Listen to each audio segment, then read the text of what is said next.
కడప జిల్లాలో జరిగిన 2 జెడ్పీటీసీ ఉప ఎన్నికల్లో అనేక పరిణామాలు చోటు చేసుకున్నాయి. మంగళవారం జరిగిన పోలింగ్ లో తీవ్ర ఉద్రిక్తతలు చోటు చేసుకోగా పోలీసుల పగడ్బందీ చర్యలతో ఎన్నిక ప్రశాంతంగా ముగిసిపోయింది.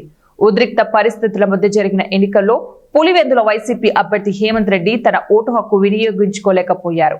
సుమారు వారం రోజుల పాటు తనను గెలిపించాలని ఉధృతంగా ప్రచారం చేసిన హేమంత్ రెడ్డి పోలింగ్ రోజు కూడా ప్రచారం చేస్తూ ఓటు వేయడం మర్చిపోయారని చెబుతున్నారు.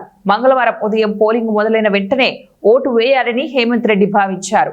అయితే ఉదయం నుంచే ఓటింగ్ సందర్భంగా ఉద్రిక్తతలు చోటు చేసుకోవడం వల్ల ఆయన తన స్వగ్రామం తమలపల్లిలోనే ఉండిపోయారు. సాయంత్రం వరకు సమయం ఉన్నందున తీరిగ్గా ఓటు వేయొచ్చని అనుకున్నారట.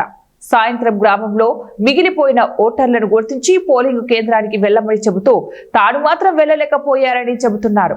ఓటర్లను పోలింగ్ కేంద్రానికి పంపే హడావిడిలో ఉండిపోయిన హేమంత్ రెడ్డి తాను ఓటు హక్కు వేయని విషయం గుర్తుకొచ్చి పోలింగ్ కేంద్రానికి రాగా అప్పటికే సమయం ముగిసిపోవడంతో ఆయన ఓటు హక్కును వినియోగించుకోలేకపోయారు.